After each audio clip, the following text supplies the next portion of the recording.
Bienvenidos a la Noche Infinita. Antes de comenzar, cuéntanos en los comentarios desde dónde nos escuchas y qué temáticas te gustaría que exploremos en el futuro. Leemos cada mensaje con atención y siempre tomamos en cuenta sus sugerencias para los próximos relatos. Sin nada más que decir, comencemos. Cuando llegué a la hacienda San Nicolás de la Sierra, pensé que había tenido suerte.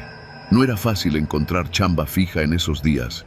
A mis 34 años, después de varios trabajos mal pagados y temporadas de obrero en construcción, esa oferta me cayó como bendición. Cama, comida y un sueldo decente por cuidar los sembradíos y apoyar en la empacadora. La hacienda estaba en los altos de Jalisco, cerca de Jalostotitlán. Era una de esas propiedades viejas que habían pertenecido a familias españolas desde hace generaciones y que luego pasaron a manos de empresarios con dinero. La construcción principal tenía techos de teja, paredes anchas de adobe y un patio con una fuente seca. Había también varios galpones para herramientas, una pequeña empacadora, corrales vacíos y un campo de agave que parecía nunca terminar. Desde el principio noté que los otros trabajadores eran muy callados.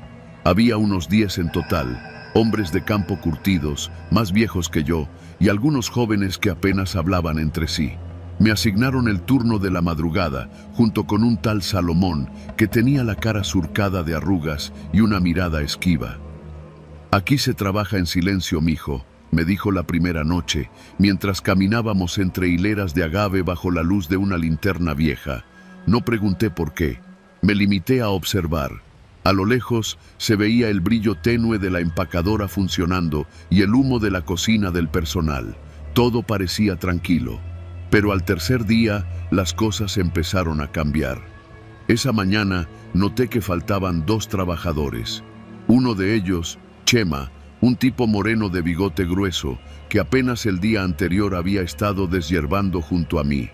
Pregunté por ellos durante el desayuno, pero nadie respondió.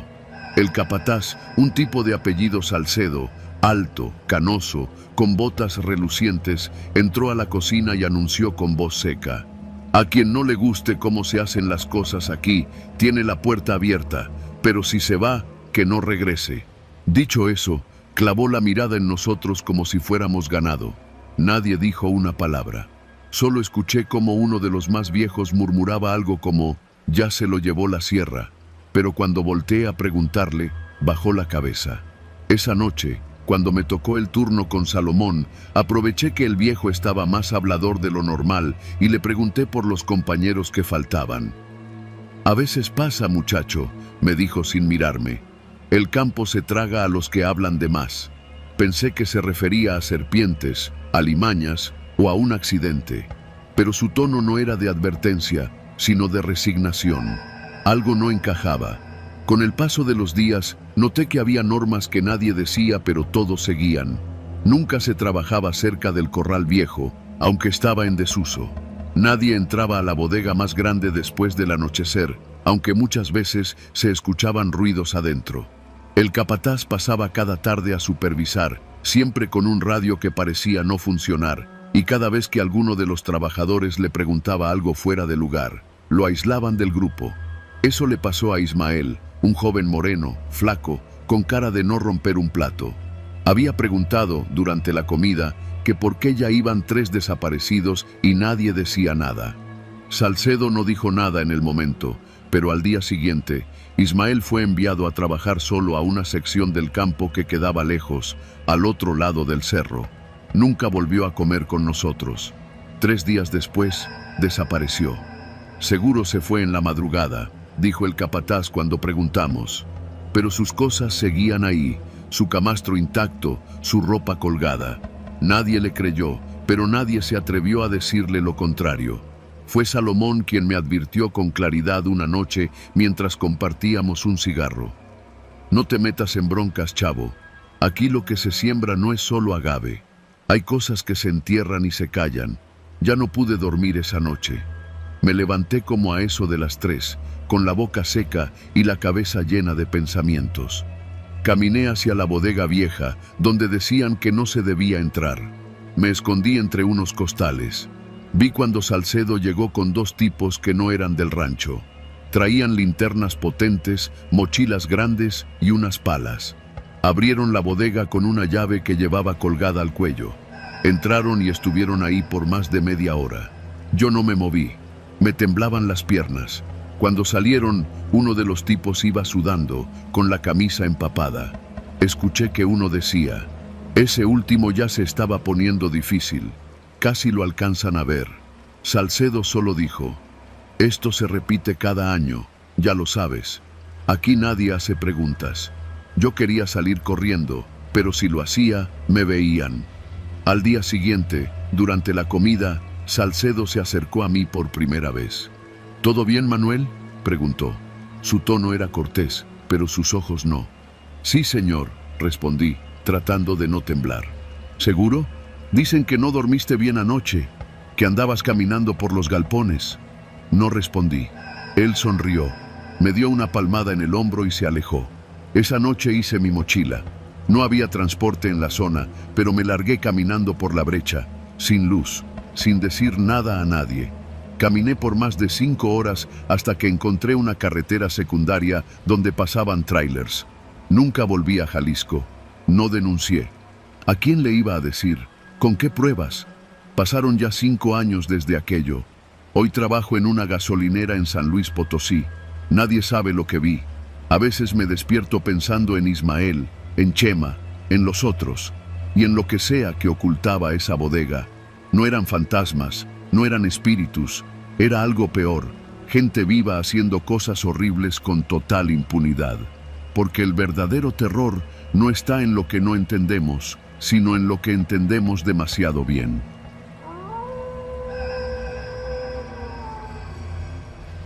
Tenía 28 años cuando acepté el trabajo de restaurador en una antigua hacienda ubicada a las afueras de Tecax, en el sur de Yucatán. No era la primera vez que trataba con construcciones antiguas. Me había especializado en técnicas de conservación de mampostería virreinal, por lo que cuando la Universidad Autónoma me refirió con el dueño, no lo pensé mucho. Necesitaba el dinero, y la hacienda, aunque venida a menos, aún conservaba un aire de grandeza que me atrajo de inmediato. Se llamaba Hacienda Caanché. En maya quiere decir amarilla, por el color de las paredes externas, pintadas con cal natural mezclada con tierra y flor de cempasúchil. Al llegar, la impresión fue poderosa. Columnas semiderruidas, un tanque de agua oxidado, árboles de ceiba enraizados en las paredes y una capilla sin cruz, cubierta de maleza. El administrador, un hombre delgado llamado Don Silverio, me recibió con una educación antigua, casi teatral. No hay prisa, joven. Lo importante es que no entre a la habitación sellada, me dijo sin mirarme a los ojos. Pensé que exageraba. Siempre hay historias en estos sitios, fantasmas, secretos familiares, pasadizos, tesoros malditos. Pero yo no creía en eso. Mi trabajo era técnico: medir, limpiar, raspar, inyectar mortero, aplicar consolidantes. Punto. Durante los primeros días me concentré en estabilizar los muros del casco principal. El calor era abrasador. Me hospedaron en uno de los antiguos cuartos de servidumbre, adaptado con una hamaca y un ventilador que apenas podía con el bochorno. Don Silverio aparecía de vez en cuando para supervisar sin supervisar, siempre con su sombrero de palma, siempre con un vaso de horchata fría en la mano. Fue en el tercer día cuando la curiosidad me ganó. Esa habitación sellada estaba en la parte trasera de la casa grande, justo donde convergían 3 corredores abovedados. La puerta era de cedro, con un cerrojo antiguo, pero lo más raro era que la habían sellado con cal, no pintada, sellada. Unos 10 centímetros de cal endurecida cubrían por completo el marco, como si la intención no hubiera sido simplemente cerrar, sino ocultar, aislar. Me acerqué varias veces solo para observar. No había ruidos, solo un olor fuerte, entre yeso, humedad y algo más profundo, como a encierro. Don Silverio parecía adivinar mis pensamientos cada vez que pasaba por ahí. Le recomiendo no gastar tiempo en eso. Hay cosas que se dejaron atrás por una razón, decía. Una noche, Mientras revisaba unos planos antiguos que encontré en la pequeña biblioteca de la hacienda, noté que esa habitación no estaba registrada en ninguna planta. En su lugar había una bodega de carbón, luego un dormitorio y luego nada. La última remodelación registrada era de 1946. Después de eso, la hoja estaba en blanco. A la semana, comencé a trabajar cerca del muro que compartía pared con la habitación sellada. Ahí descubrí lo primero que me hizo dudar de todo. Los cimientos tenían grietas deliberadas, como si hubieran abierto canales para que algo saliera o entrara. Y entre las grietas encontré algo. Primero pensé que era una raíz, pero era rígido, curvo, y al escarbar más, reveló su verdadera forma. Una costilla humana, antigua, quebradiza. Luego un trozo de tela negra y deshilachada. Más profundo, un anillo. Oro, doblado como si lo hubieran martillado dentro del cemento. Corrí con don Silverio. Se le bajó el color del rostro cuando lo mostré. ¿Lo tocó? Sí. No lo haga de nuevo, no siga escarbando ahí. Intenté protestar. Le dije que debíamos reportarlo, llamar a Lina, suspender los trabajos. Me miró por primera vez con los ojos bien abiertos, en un tono distinto, duro. Si llama a alguien joven, será la última cosa que haga en esta tierra. Me fui sin decir nada, pero esa noche no dormí. Me levanté varias veces, sentía que la habitación se hacía más pequeña, el ventilador giraba más lento, como si el aire se estuviera acabando. Cuando logré dormirme, soñé con respiraciones entrecortadas, no palabras, solo eso, respiraciones al otro lado de un muro. Al día siguiente volví a la habitación sellada. Necesitaba saber. Toqué el muro. Estaba tibio. Era imposible. Todo lo demás estaba frío. Ese muro no. Esa noche tomé un cincel. Durante más de 2 horas trabajé sobre el marco hasta que logré quitar un bloque de cal. Luego otro. El polvo era tan espeso que tuve que amarrarme una camiseta al rostro. Cuando la puerta quedó finalmente libre, me quedé de pie frente a ella con el corazón retumbando como un tambor. La abrí. El olor me golpeó como una bofetada. No era podredumbre, era algo más antiguo, algo que olía a encierro, a sudor seco, a madera empapada con algo que alguna vez fue humano. La habitación era pequeña, tenía una cama de hierro sin colchón, un rosario colgando en una pared, un espejo cubierto con una sábana negra, y en el centro, marcas en el piso, uñas, manos. Alguien había intentado salir, alguien había vivido y muerto allí. En la esquina había una silla con correas de cuero, sobre ella una libreta empolvada. La abrí. Las hojas eran fragmentos de una mente rota, escritura caótica, sin orden, frases como «No soy lo que ellos creen», «Las voces vienen de abajo», «No los dejaba dormir, por eso me encerraron», «La sangre no es mía». En otra página, 3 días sin agua, el sol ya no entra, oigo pasos en mi cabeza. La última hoja tenía algo escrito con trazos torcidos. Ahora soy la habitación. La cal del muro estaba por dentro también. Al darme la vuelta para salir, noté que alguien había cerrado la puerta. No la oí cerrarse. Estaba simplemente cerrada. «¡Don Silverio!», grité. Nadie respondió. La manija no se movía. Golpeé. Grité más. El polvo me ardía en la garganta. Empecé a sentir el encierro en los pulmones, como si el aire se volviera piedra. Pasaron minutos, horas, no sé. Cuando por fin la puerta se abrió, don Silverio me miró con una calma que me pareció inhumana. «Ahora ya sabe, esa habitación no guarda a nadie. Ella es la que guarda». No pregunté más. Tomé mis cosas. Al día siguiente, a primera hora, me largué de ahí sin despedirme. Jamás regresé. 2 meses después, supe por un contacto en Mérida que la hacienda fue vendida a una empresa de turismo. La están remodelando para convertirla en hotel boutique. Dicen que una de las suites tendrá muros originales y que planean reabrir la habitación de cal como atracción. No pienso decir nada. Que lo descubran solos.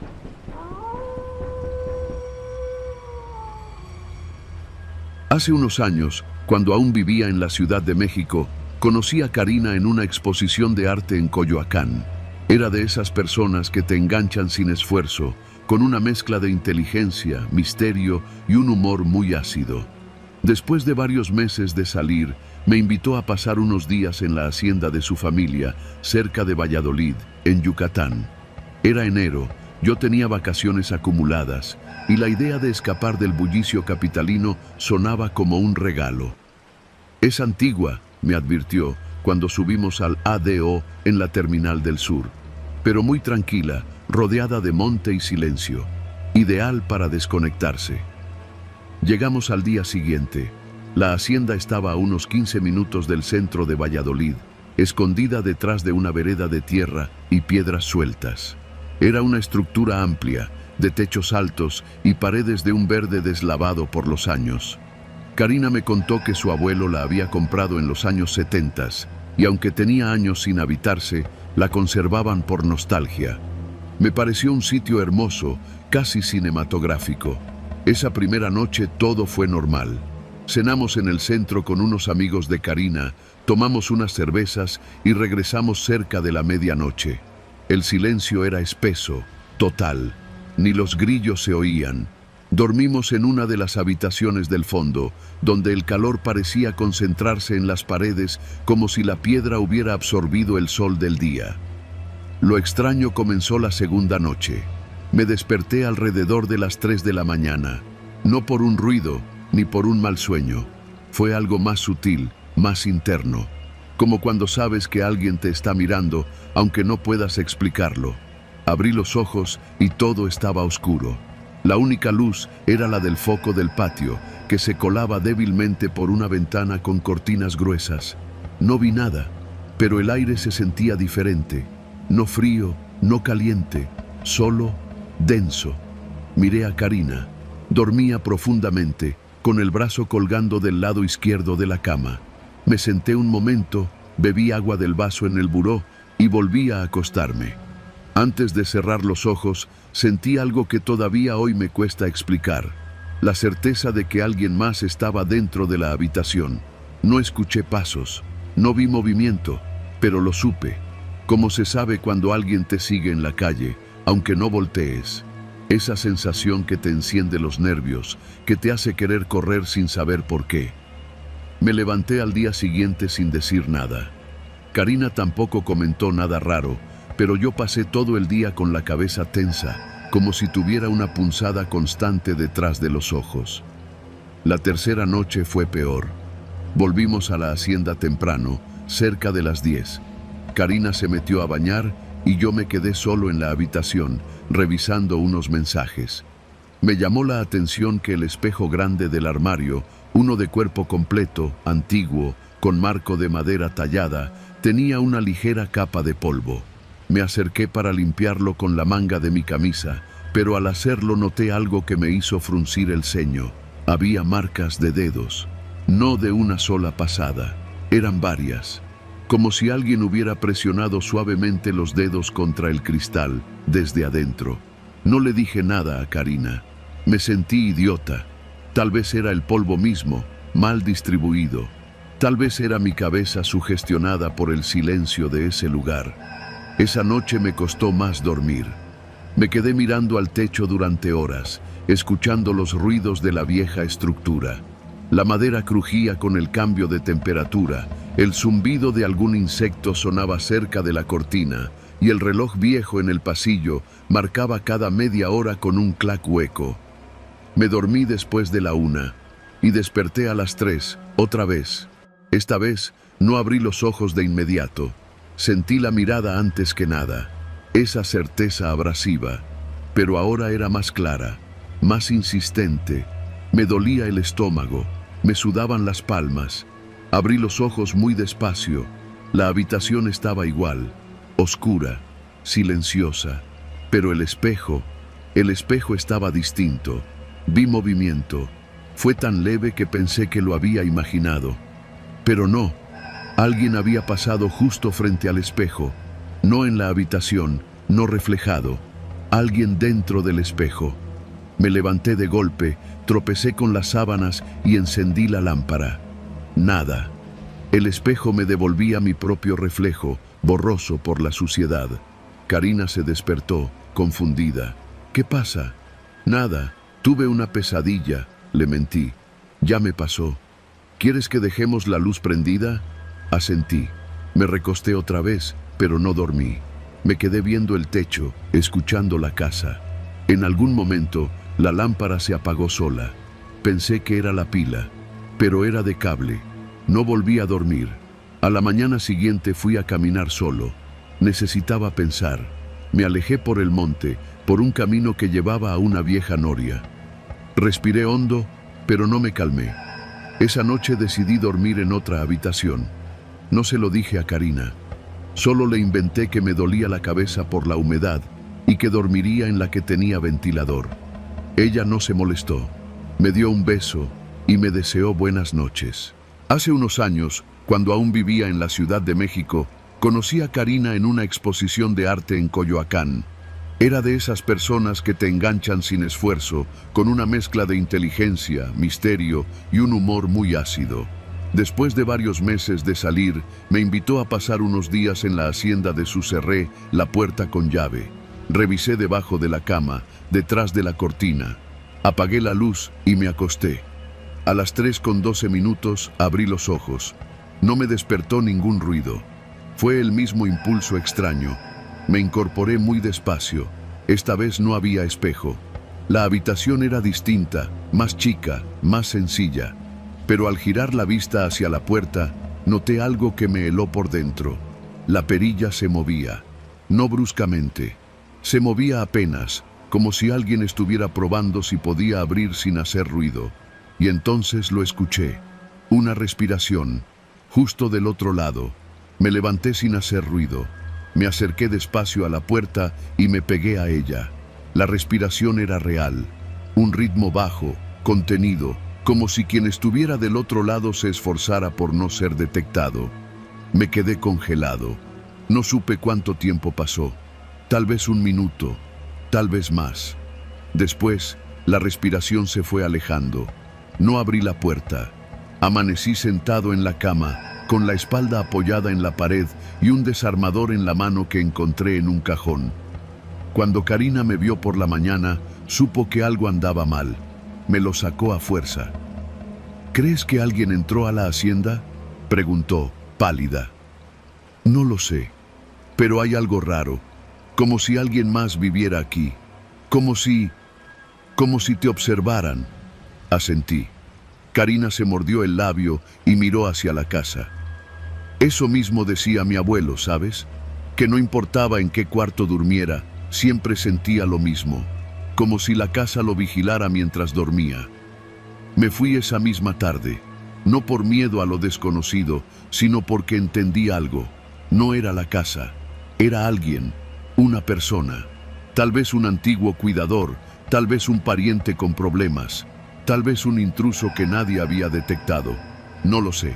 Pero lo que sí sé es que desde entonces no puedo dormir en ningún lugar que tenga un espejo frente a la cama. Y que, incluso ahora, cuando despierto en la madrugada, mi primer impulso no es mirar la hora ni ir al baño. Es revisar si hay alguien observándome, desde el otro lado de la puerta o desde el otro lado del espejo.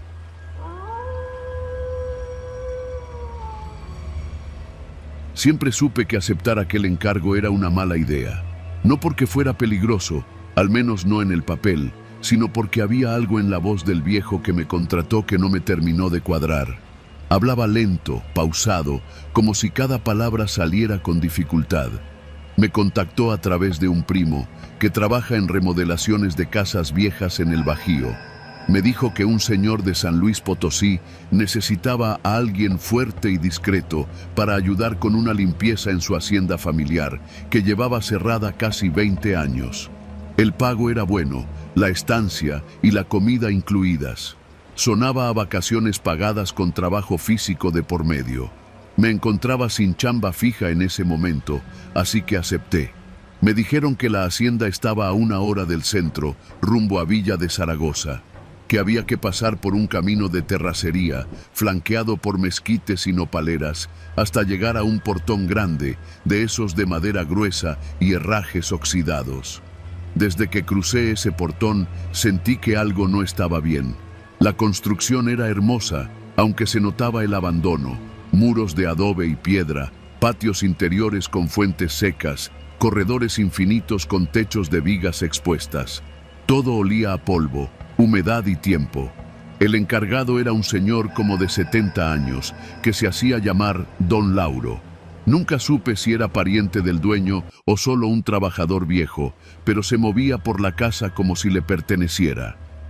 «Solo hay una parte a la que no quiero que entres», me advirtió la primera noche, mientras cenábamos frijoles refritos y tortillas duras en la cocina vieja. «El sótano. La puerta está sellada por dentro y no hay necesidad de abrirla. Todo lo demás, lo que te pida, es trabajo de limpieza y restauración. No preguntes más». Dijo eso y luego siguió comiendo como si nada. Los primeros días fueron tranquilos. Lijar puertas, retirar escombros, encalar muros. El silencio del campo solo se rompía por los grillos y el viento entre los árboles secos. No había señal de celular ni internet. Solo yo, Don Lauro y la hacienda. Pero en la tercera noche comencé a notar cosas raras. Sonidos de madera crujiendo, puertas que se cerraban sin que hubiera brisa. Una vez escuché pasos en la planta baja cuando yo estaba arriba. Al bajar, no encontré a nadie. Don Lauro dormía en un catre, en una habitación al fondo del pasillo. Lo vi roncando con la puerta entreabierta. La noche siguiente, vi algo que me quitó el sueño. Mientras revisaba los pasillos con una linterna, la luz eléctrica funcionaba apenas en algunas zonas. Pasé frente a una puerta que nunca había visto abierta. Era de roble negro, al fondo de un corredor angosto. No se abría desde afuera. La reconocí de inmediato. Era la entrada al sótano, pero estaba entreabierta. Me acerqué y noté que la aldaba de hierro que antes la mantenía sellada estaba en el suelo, como si la hubieran forzado desde dentro. El aire que salía por la rendija era más frío que el del resto de la casa. Olía distinto, como a cal mojada, y otra cosa, como a grasa rancia. Regresé a mi cuarto y cerré la puerta con seguro. A la mañana siguiente fingí no haber visto nada. Le pregunté a Don Lauro si él había abierto el sótano, pero me miró con los ojos entrecerrados y solo dijo: «Tú no entres ahí, no preguntes».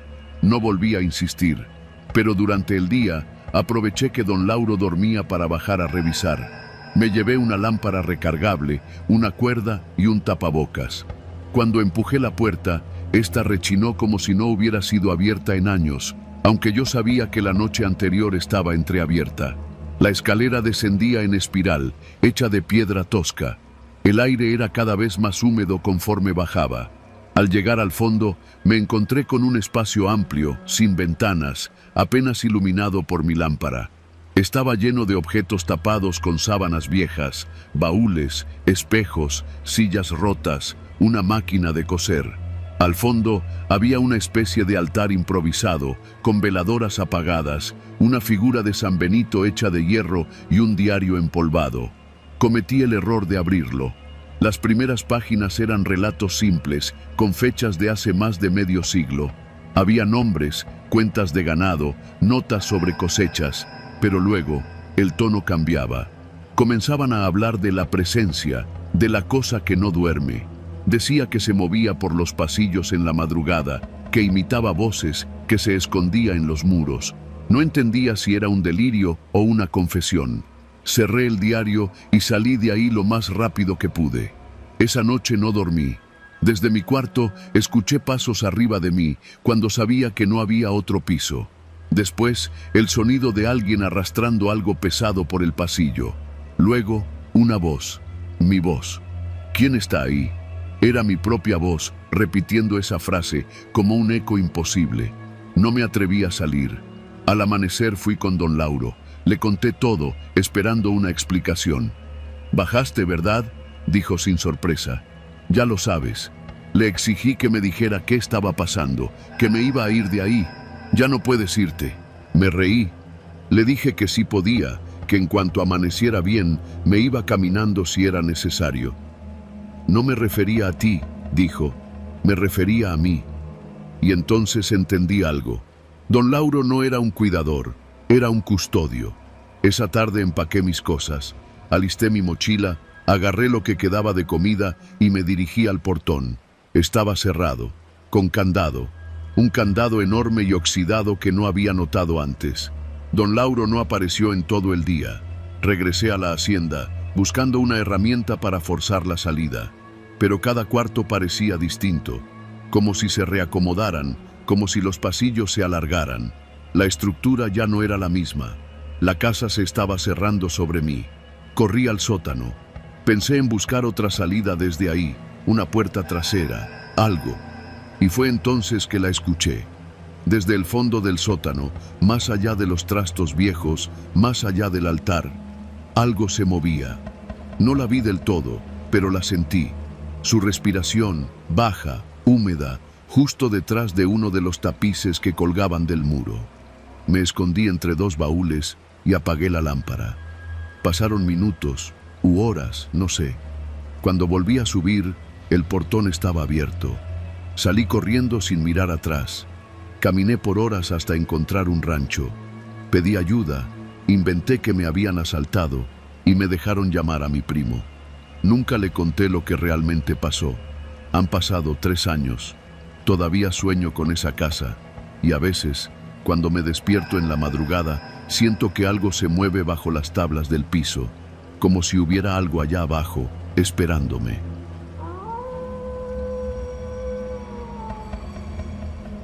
Lo que voy a contar sucedió hace algunos años, en el corazón de Guanajuato, aunque cada vez que lo menciono, los pocos que saben del caso prefieren fingir que no me escuchan. No los culpo. A veces, hasta yo mismo me esfuerzo por convencerme de que lo imaginé. Pero no fue así. Todo comenzó por una tormenta. Éramos 6 amigos, todos de la universidad, ya entrados en los 30. Mariana, Iván, Paola, Germán, Sofía y yo. Cada quien con su vida hecha, pero con la costumbre de organizar una escapada una vez al año, solo nosotros, sin parejas, sin hijos, sin distracciones. Este año le tocó a Iván escoger el lugar. Nos propuso una vieja hacienda que su primo había remodelado como alojamiento rural en una comunidad llamada San Felipe Torres Mochas, casi al borde de la Sierra de Lobos. Es enorme, nos dijo. Tiene más de 100 años y está rodeada de puro campo. Nada de señal, nada de internet. Un fin de semana para desconectarnos de todo. Aceptamos por nostalgia y por la promesa de carne asada, tequila y noches de plática hasta el amanecer. Rentamos una camioneta y salimos desde León un viernes por la mañana. El cielo ya mostraba nubes negras cuando tomamos la carretera secundaria, pero no nos preocupamos. El clima decía lluvias aisladas. ¡Ja! Qué fácil es confiar en esas predicciones hasta que se desatan. La hacienda era tal como Iván la describió. Un caserón de piedra, con un patio central lleno de bugambilias, columnas gruesas y una capilla diminuta al fondo. Estaba en medio de la nada. No había casas cerca, ni tráfico, ni luces. Solo campo, cerros y un viento constante que nunca dejaba de soplar. Cuando llegamos, el administrador, un hombre mayor de rostro seco, llamado Matías, nos recibió con la amabilidad justa. Aquí está la cocina, los baños, los cuartos. Hay agua caliente, pero no se pasen con el gas. El generador se activa solo si se va la luz. Cualquier cosa, yo duermo en la habitación junto a la entrada. Pero no me despierten si no es urgente, nos dijo sin una pizca de sonrisa. Sofía, que era la más burlona, me susurró al oído: ese señor parece sacado de una novela de Rulfo. Reímos. Esa primera tarde todo fue alegría. Encendimos la parrilla, sacamos las chelas y entre música de celular, historias pasadas y carne mal cocida, el tiempo se nos fue. Pero al caer la noche, algo empezó a sentirse distinto. El viento había arreciado y para las 10 La tormenta ya rugía con fuerza. La hacienda, pese a su tamaño, tenía ventanas chicas. No entraba mucha luz. El alumbrado era tenue y las paredes gruesas y húmedas absorbían todo sonido. Cuando cayó el primer relámpago fuerte, la luz se fue un par de segundos. Luego volvió, pero parpadeando. «Seguro es el generador», dijo Iván, como si no le diera importancia. Nos fuimos a dormir antes de medianoche. Cada quien tenía su cuarto, pero todos estaban ubicados alrededor del patio. Yo me quedé con el que daba al fondo, junto a la capilla, mientras los demás se distribuyeron hacia el otro lado. La lluvia no dejaba de caer, el viento azotaba las puertas, pero lo que realmente me inquietó esa noche fue el silencio interno. En una casa tan vieja, uno espera crujidos, goteos, grillos, pero aquí no había nada, solo el retumbar de la tormenta afuera. A eso de las 2 de la mañana, escuché pasos, claros, rítmicos.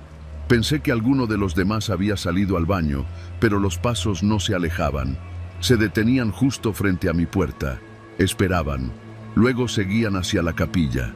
Abrí con cuidado, pensando en Germán o Iván, pero el pasillo estaba vacío. Las bugambilias se mecían apenas por el viento. La luz del patio seguía parpadeando. Caminé unos pasos hacia la capilla y noté que la puerta estaba entreabierta. Me acerqué. Dentro no había nadie, solo una figura de San Judas, cubierta de polvo, y un par de bancas rotas. Volví a mi cuarto inquieto, pero no dije nada. Al día siguiente, el camino de regreso estaba intransitable. El administrador nos avisó temprano. El río se desbordó, no van a poder salir hasta que baje el nivel. Eso, o se arriesgan y se quedan varados en el monte. Decidimos quedarnos. Solo era un día más.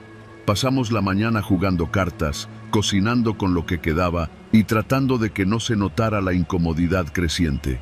Todos lo sentimos. Algo no andaba bien. No era solo la tormenta. Era la forma en que Matías nos observaba. Cómo nunca se nos acercaba, solo nos miraba desde lejos. Cómo desaparecía por horas, sin responder a los llamados. A media tarde, Paola fue a buscar una cobija al cuarto de servicio y volvió pálida. «Hay una foto», nos dijo, «una foto enmarcada sobre la cómoda. Estamos nosotros, pero tomada desde fuera, como si alguien nos hubiera fotografiado anoche por la ventana del comedor. Fuimos todos. Ahí estaba. La foto mostraba la mesa del comedor desde un ángulo lateral. Se veía a Iván brindando, Mariana riendo y a mí justo sacando carne del asador. No podía ser vieja, era de la noche anterior. La confrontación con Matías fue inmediata. Le exigimos una explicación. Nos miró como si fuéramos niños. Esa foto ya estaba ahí, siempre ha estado. No supimos qué hacer. ¿Nos estaba jugando una broma? ¿Era un loco? ¿Uno de nosotros lo había hecho como broma pesada? El ambiente se enrareció aún más. Esa noche nadie durmió. Iván se quedó despierto en el comedor, con un cuchillo de cocina. Mariana y Sofía empacaron sus cosas por si se podía salir en la madrugada. Germán, que siempre fue el más escéptico, simplemente se encerró en su cuarto y no volvió a salir. Yo traté de dormir, pero no pude. Escuchaba pasos otra vez. No fuera, no en el pasillo, dentro de la casa. A las 3 de la madrugada, el generador falló por completo. Nos quedamos en oscuridad total. Solo el estruendo de la tormenta y algo más, risas, leves, casi imperceptibles, como si vinieran de la capilla. Decidimos reunirnos todos, pero Germán no respondía. Golpeamos su puerta. Nada. Alguien, creo que Paola, logró forzar la cerradura. Germán estaba acostado en su cama, cubierto con la cobija hasta el cuello, pero sus ojos estaban abiertos de par en par, y su boca formaba una mueca extraña, como si hubiera estado gritando. Estaba vivo, pero no hablaba, no reaccionaba, solo respiraba, muy lento. Llamamos a Matías. No apareció. A la mañana siguiente, la tormenta había cesado. La camioneta aún no podía pasar, pero decidimos caminar. No podíamos quedarnos ahí. Matías no estaba en su habitación. Todas sus cosas estaban intactas. Solo faltaba él. Dejamos la hacienda con Germán a cuestas, casi inconsciente. Caminamos por 3 horas hasta que un campesino nos recogió en su camioneta y nos llevó al centro de San Felipe. Desde ahí conseguimos ayuda. Germán tardó semanas en recuperarse. Lo llevaron a terapia, le hicieron estudios. No hubo explicación. Solo repitió una frase durante días, una y otra vez, como un disco rayado. Nos estaban esperando. Nunca supimos qué quiso decir, ni de dónde salió esa foto, ni qué pasó con Matías. La hacienda aún aparece en Google Maps, pero ya no figura como alojamiento. Alguien puso un comentario hace unos meses. Bonito lugar, pero el personal es muy raro. Nos sentimos observados toda la noche. No volvería. Yo tampoco volvería. Nadie del grupo volvió a hablar del tema. Ahora solo lo escribo porque a veces el silencio pesa demasiado.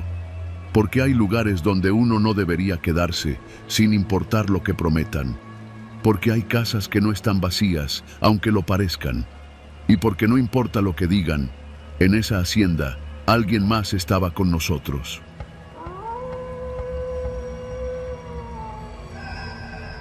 No sé por qué acepté esa invitación. Tal vez por orgullo, tal vez porque llevaba meses sin salir de la ciudad, atrapado entre el ruido del periférico y los edificios grises que asfixian cualquier intento de respirar tranquilo. Pero acepté. Un viejo amigo, Marcelo, me había hablado maravillas de su nueva propiedad. Una hacienda restaurada en el corazón de Tlaxcala, a las afueras de Huamantla. Según él, el lugar había pertenecido a una familia adinerada desde tiempos del Porfiriato, pero llevaba décadas abandonada hasta que él, con su dinero y capricho, decidió devolverle vida. Me mandó ubicación por WhatsApp. Era un pin perdido entre sembradíos, a varios kilómetros del último Oxxo. Llegué al atardecer, tras un camino de terracería flanqueado por árboles torcidos y cercas oxidadas. La hacienda se alzaba imponente entre la maleza podada, una estructura rectangular de piedra rojiza, con arcos de cantera, ventanas enrejadas y un portón de madera tan grueso que parecía haber sobrevivido a siglos de silencio. Marcelo me recibió con su sonrisa de siempre, la misma con la que vendía ideas locas y cigarros en la prepa. Había envejecido bien. Barba impecable, camisa blanca arremangada, lentes oscuros aunque ya caía la noche. ¿Qué te parece?, preguntó, abriendo los brazos. Le metí un dineral, pero mira nada más. ¿A poco no sientes cómo respira? Respira. Esa palabra se me quedó grabada. Entramos. El interior era amplio, con techos altos, vigas expuestas y muros pintados de blanco. Había velas encendidas por todos lados, porque según él, la electricidad aún estaba en proceso. La cena fue sencilla pero buena. Chiles en nogada, pan de horno, mezcal artesanal. Marcelo tenía una cocinera que se aparecía y desaparecía sin hacer ruido, como si flotara por los pasillos. «Quédate a dormir», me dijo al terminar de comer. «Nadie viene por aquí, ni señal hay, te va a servir». Acepté. De nuevo, no sé por qué. Me dio un cuarto en la parte trasera, cruzando un pasillo largo donde el aire ya no olía a madera ni a velas, sino a humedad encerrada. La habitación tenía una cama individual, un ropero de madera con espejo manchado y una pequeña ventana cubierta por una cortina bordada. Me acosté sin quitarme los zapatos. El mezcal me pesaba en la cabeza, pero el sueño no llegaba. Alrededor de las 2 de la madrugada, me despertó un ruido sordo. No fue un golpe, más bien un crujido seco, como si alguien hubiera pisado una tabla suelta cerca de la puerta. Me quedé quieto, no respiraba. Escuché de nuevo, una leve vibración, casi imperceptible, como si alguien apoyara la palma de la mano sobre la pared del pasillo. Encendí la linterna del celular y salí. El pasillo estaba en silencio, bañado por la luz débil de una vela que se consumía junto a una imagen de la Virgen de Guadalupe. Caminé en silencio, como si estuviera invadiendo algo ajeno. Fue entonces cuando noté que una de las puertas que antes estaba cerrada, ahora estaba entreabierta. No sé qué me impulsó a entrar. La curiosidad es más fuerte que el miedo cuando estás solo en una casa extraña a mitad de la noche. Empujé la puerta. El cuarto estaba completamente oscuro, así que usé la linterna del celular. Lo que vi no lo entendí al principio. Pensé que era una bodega o un estudio abandonado, pero mientras movía la luz empecé a notar detalles, decenas, cientos de fotografías pegadas en las paredes, unas encima de otras.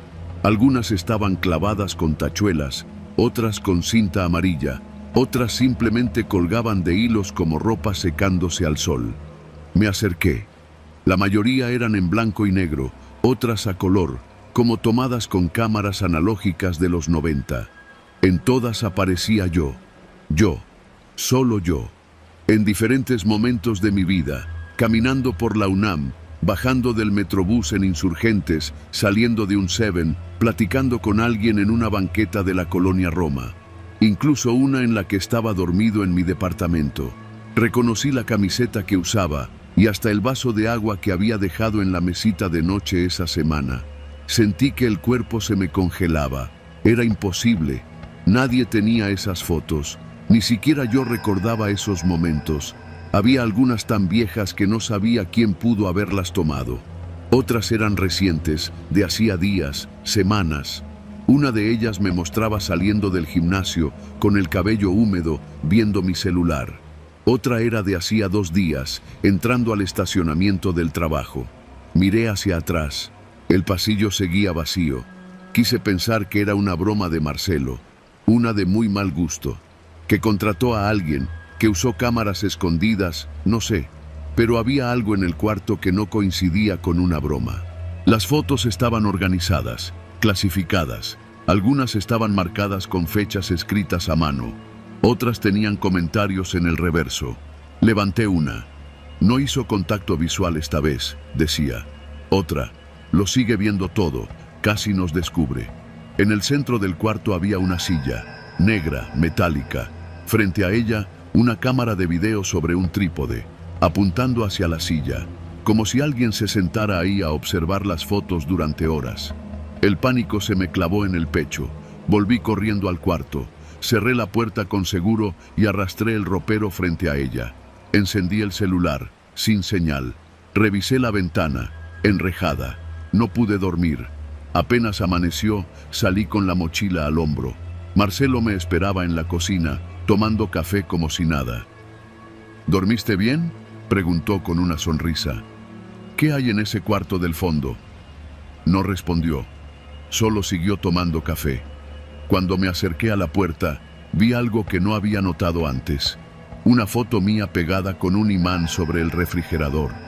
Era de esa misma noche, saliendo del cuarto, con la linterna encendida. Lo miré. Él me miró. No dijo nada. No hizo ningún intento por detenerme cuando crucé el portón de madera y salí al camino de tierra. Tampoco he vuelto a saber de él.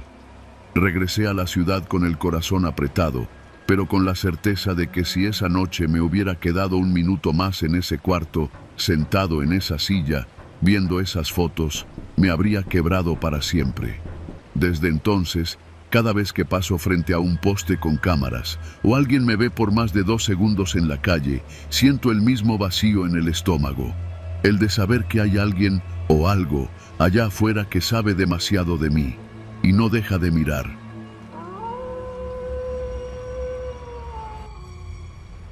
La primera vez que puse un pie en la Hacienda San Vicente fue un miércoles caluroso de mayo. El aire olía a tierra cocida, a estiércol y a sudor viejo, de ese que se impregna en los muros de adobe y no se va con nada. Mi nombre es Ernesto Robles, tengo 36 años y soy topógrafo.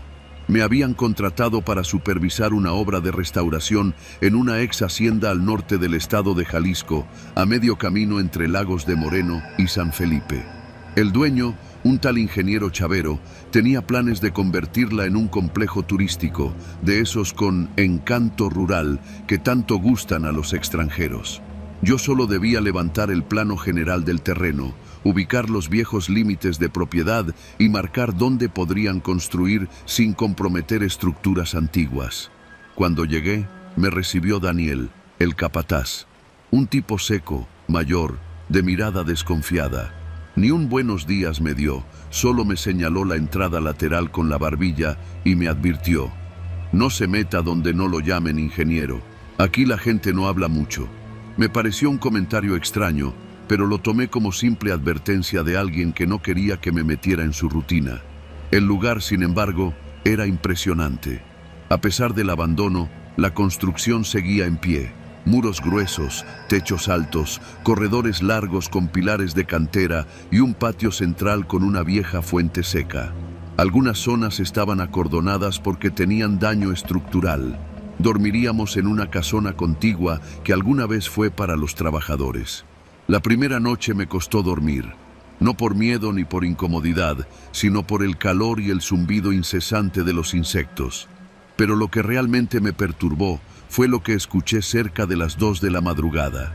Gritos, no de terror ni de auxilio. Eran gritos de enojo, hombres discutiendo, voces roncas que se interrumpían, que se alzaban en insultos. No entendía bien las palabras, pero reconocía el tono de una pelea fuerte, con odio viejo. Me asomé por la ventana. No vi luces ni movimientos, pero las voces seguían un par de minutos antes de apagarse, como si nunca hubieran estado ahí. Al día siguiente, le pregunté a Daniel. Se limitó a decir: aquí no hay pleitos, todos saben su lugar. Y se fue. Ni siquiera trató de fingir que no sabía de qué hablaba. Me pareció una respuesta inquietante, pero el trabajo era bien pagado y no quería empezar a crear tensiones. La rutina siguió. Durante el día, los obreros trabajaban en silencio. Apenas hablaban entre ellos, ni siquiera en los descansos. Había tensión en el aire, una especie de presión invisible que a mí me parecía antinatural.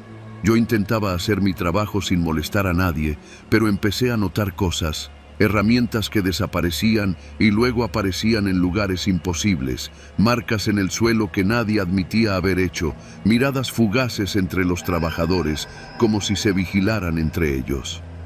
Una tarde, mientras trazaba un eje de coordenadas cerca del antiguo granero, vi a 2 hombres discutiendo. Uno era Saúl, un muchacho joven, y el otro un tipo mayor que todos llamaban el Tadeo. No gritaban, pero sus gestos eran agresivos, los cuerpos tensos. Alcancé a escuchar algo. Si tú hablas, te hundes también. Me acerqué, pero en cuanto me vieron, fingieron estar hablando del trabajo. Me alejé, fingiendo no haber oído nada, pero esa frase me quedó grabada. La siguiente noche escuché lo mismo. Discusiones. Esta vez, más cerca. Me levanté sigilosamente. Salí con una linterna y caminé hasta el pasillo que daba a los antiguos cuartos del personal. No había nadie, pero se escuchaban voces, apagadas, detrás de un muro de adobe que, según el plano original, daba a una bodega clausurada desde hace años. Esa noche decidí no volver a salir de mi cuarto. Al tercer día, Saúl desapareció. Nadie hizo preguntas. Daniel dijo que se fue sin avisar. Así, sin más. Nadie mencionó su nombre después. Pregunté y uno de los albañiles solo dijo bajito: mejor no se meta, ingeniero. Aquí la gente no habla, no porque no quiera, sino porque aprendió a no hacerlo. Esa frase me congeló. Sentí que algo oscuro se movía detrás de la cotidianidad aparente. Esa tarde, mientras revisaba el perímetro norte con mi equipo, encontré algo. Era un cuaderno, mojado por la lluvia y lleno de tierra. Estaba enterrado junto a unos viejos ladrillos. Las primeras páginas estaban en blanco, pero las últimas tenían escritos apresurados, garabateados como si quien los escribía tuviera miedo. Eran confesiones. Hablaban de una red de explotación.